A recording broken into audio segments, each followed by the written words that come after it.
Hola a todos, ¿qué tal? Estamos aquí Pau Cardona, hola Pau, Hola Ingrid. y yo misma, Ingrid Antolino. Pau es coach, psicólogo, formador en PNL y coaching, y yo soy coach, formadora en competencias transversales, investigadora educativa, y hoy vamos a seguir hablando de objetivos. Concretamente vamos a hablar de un método relacionado con el tema SMART, que ya comentamos, que es el método Growth. Las siglas de Growth significan o tienen que ver, mejor dicho, por un lado con los objetivos en sí, luego con la realidad que está vinculada a ese objetivo, luego con las opciones que tenemos para conseguir el objetivo y finalmente con el plan de acción. Cuéntanos, Pau. Sí, bien, al final, claro, estas siglas están en inglés, ¿no? Entonces, Grow es una metodología que nos ayuda a preparar sesiones y a planificar un proceso de cambio, ¿no? De la misma manera que anteriormente habíamos hablado del SMART, que habla específicamente acerca de los objetivos, el Grow habla de todo el proceso del seguimiento hasta un plan de acción, un proceso de cambio. Por eso la G de goals es de acción, perdón, es de objetivos. Eso quiere decir que en esta parte, cuando nosotros trabajamos con nuestro cliente, con nosotros mismos, porque es una muy buena metodología para trabajar individualmente también, haríamos el SMART.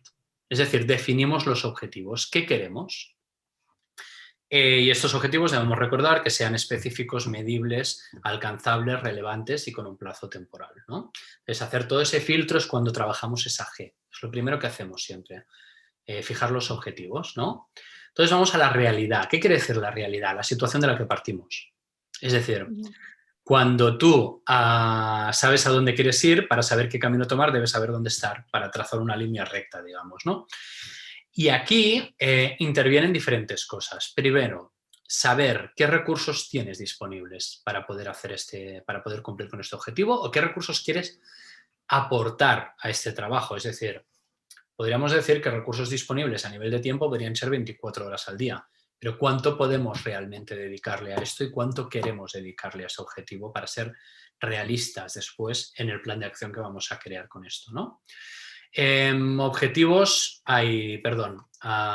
Recursos pueden ser también personas que conocemos, personas que nos pueden ayudar o que tienen conocimientos que nosotros no tenemos. Pueden ser recursos materiales, como un coche, un teléfono, etcétera, etcétera, que nos ayuda a encontrar soluciones, a hablar, a trasladar materiales, a ir a tal sitio, etcétera, etcétera. No hay que dejarlos de lado. Pueden ser también habilidades que nosotros tenemos, recursos internos, recursos personales, ¿no? Nuestras habilidades, qué cosas se me dan bien, qué cosas sí que puedo aportar yo a este proceso, porque personalmente yo, individualmente, soy así. Y después puede ser cualquier cosa que se te ocurra que puede ser útil. Es interesante hacer un buen brainstorming aquí para poder ser creativos. Incluso, oye, pues resulta que mi compañero Juan y yo pues jugamos a fútbol y ahí hay 11 tíos que seguro que algunos, si les doy ideas, me pueden ayudar. Vamos a hacer un brainstorming con ellos, a ver qué sale, pim, pam, pum, y eso es una herramienta que tú puedes tener, ¿no? Y por otro lado, está bien planificar también qué obstáculos preveo que puedo encontrarme para saber, pues, ser realistas también, prever esos problemas, ¿no? Que pueden estar en lo que decíamos el otro día, en la zona de control o en la zona de influencia, y que cuando lleguen yo esté preparado para que eso no me pare. Si os fijáis, cuando tenemos recursos y obstáculos, pues evidentemente tenemos que trabajar de forma que los recursos nos ayuden a superar los obstáculos o que los obstáculos no nos impidan utilizar nuestros recursos. Por lo tanto, aquí ya tenemos que una primera estrategia en este análisis, ¿no? Y es importante poder hacerlo, poder tener este plan.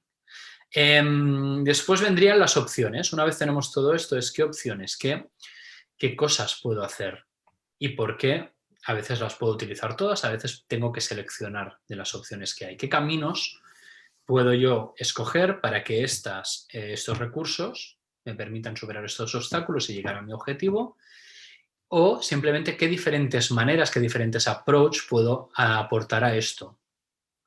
Y aquí está muy bien también utilizar técnicas de creatividad, como pueden ser DAFOS o como pueden ser el generador de opciones que utilizamos también en coaching, para poder pensar un poco fuera de nuestra propia cabeza y aportar ideas que hasta ahora no se nos habían ocurrido. Es decir, que este proceso no sea solo una cuestión de planificación, sino que también sea creativo y nos ayude a encontrar soluciones nuevas, ¿no? Y eso es muy importante, poder hacerlo y poder acompañar a los demás o a uno mismo a salir de tu propia cabeza y pensar de una forma diferente para poder hacerlo. Y después, como decíamos, teníamos la W, que viene de work y que quiere decir nuestro plan de acción. Es decir, planificar bien esto. ¿Qué cosas vamos a hacer, en qué momento y con qué recursos para evitar qué obstáculos pueden llegar hasta llegar al objetivo final, ¿no? Incluso qué objetivos intermedios puedo llegar a poner aquí. Y de hecho, aquí entran muy bien algunas herramientas de PNL, como pueden ser alguna que hayamos hablado, la línea temporal objetivo, porque nos ayuda a planificar de una forma muy experimental y poder vivir un poco, pues, cómo hacer todo ese proceso para saber realmente si vamos a necesitar incluso aspectos emocionales que normalmente en una planificación sobre un papel cuestan mucho de observar, ¿no?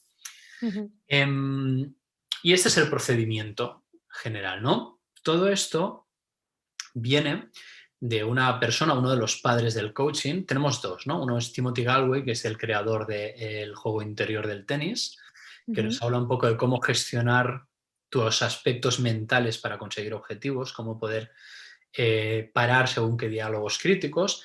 Y luego viene John Whitmore, que de hecho es quien crea un poco todo el procedimiento, tanto el SMART como el GROW. Es el que lo vuelve operativo esto. Y es el que lo dirige mucho más a un entorno laboral, de trabajo, de negocios, etcétera, etcétera, que después lo vuelve a traer al aspecto personal, ¿no? Y es el que pone estas diferentes tecnologías aquí. Y Whitmore, una de las cosas que hace, en el fondo, si lo pensáis bien, es una gestión de proyectos. De la misma forma que podría existir en una empresa, en una industria, etcétera, etcétera. Es buscar cómo conseguir un objetivo, planificar y utilizar recursos de forma eficaz y eficiente. De hecho, en cierta manera, Whitmore lo que hace es coger habilidades que existen en el mundo de la alta dirección y hacerlas accesibles a todo el mundo. De hecho, bueno, yo quería comentar, tenía aquí una anotación, ¿no? Que a mí una de las cosas que a nivel de estrategia, pues, bueno, yo también vengo, ¿no? Del mundo de la dirección empresarial y me recuerda mucho al DAFO, ¿no? Porque al final, cuando tú haces el DAFO para situarte, ¿no? Y buscar, pues, esas fortalezas, debilidades, amenazas, oportunidades, y luego haces el DAFO cruzado con el fin de resolver, ¿no?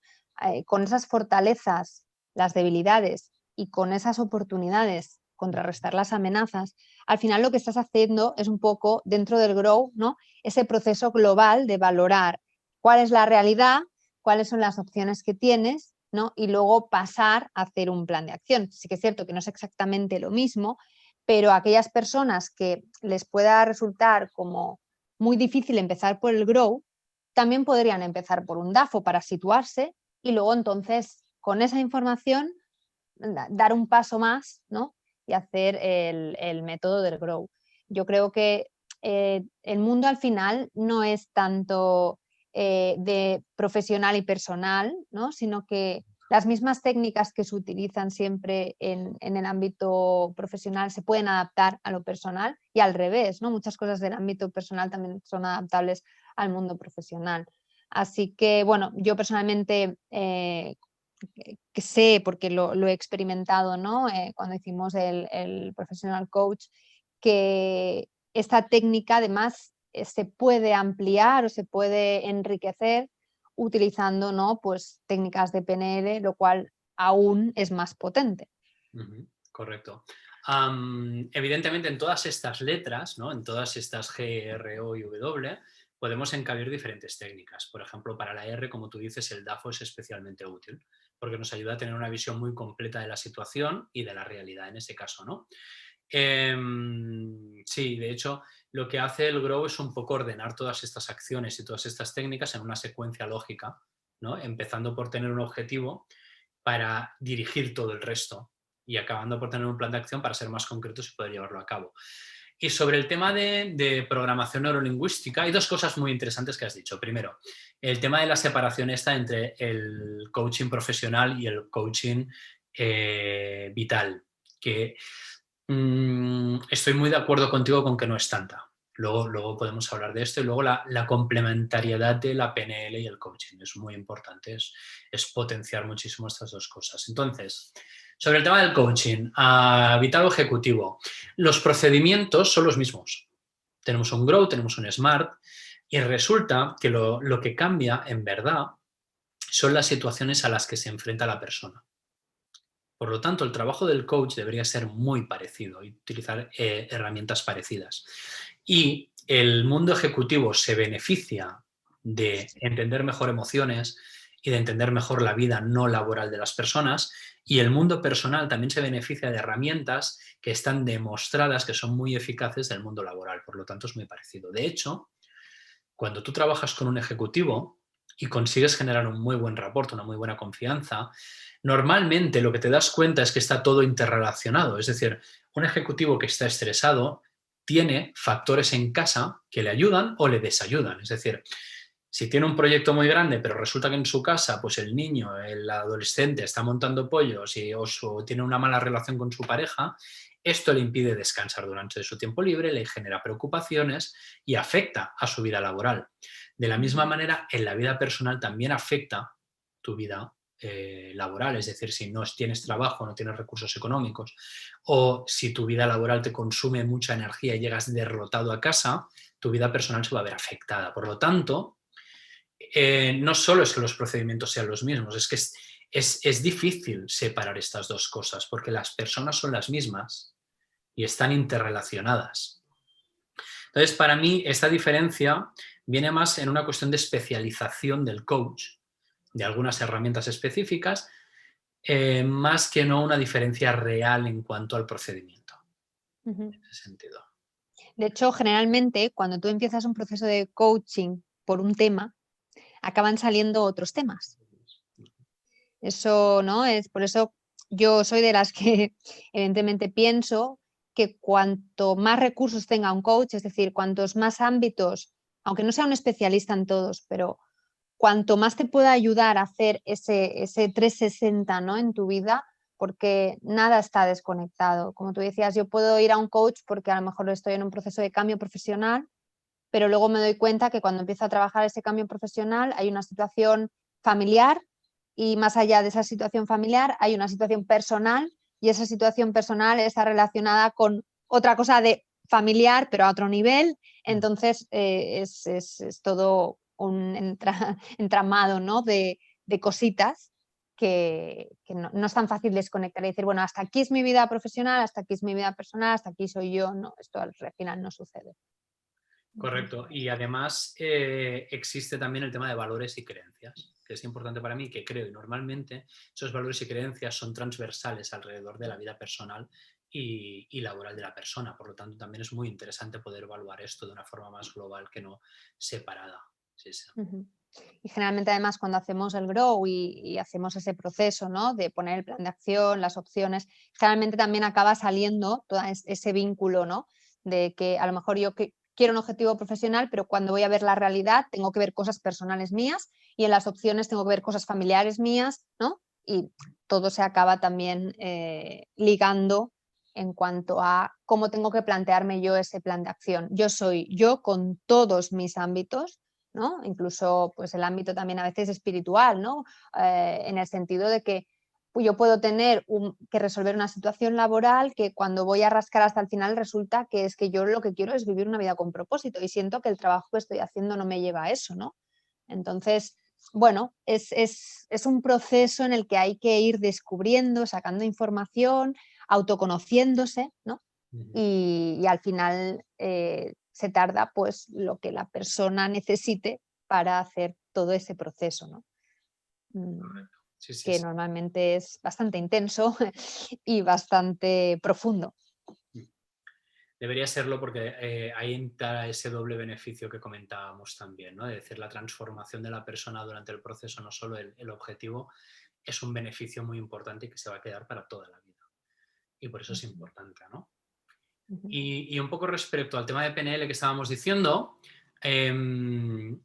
normalmente el coaching tiene una tendencia a ser muy lógico y a un análisis muy frío, digamos, que está bien tenerlo para algunas cosas, y en PNL podemos trabajar toda esta parte emocional y motivacional, ¿no? Entonces, son un mix perfecto porque nos ayuda a conseguir una gran motivación o una gran gestión de las emociones, a veces incluso para eliminar las negativas que pueden haber alrededor del objetivo, y trabajar mejor pues esta gran motivación o estos grandes recursos emocionales e incluso eliminar bloqueos que pueden venir de miedos, de inseguridades, que normalmente en el coaching clásico no podemos rascar o ir tan profundo como cuando tenemos PNL, ¿no? Es como añadirle mucha potencia a todo este proceso, poder trabajar con programación neurolingüística, evidentemente.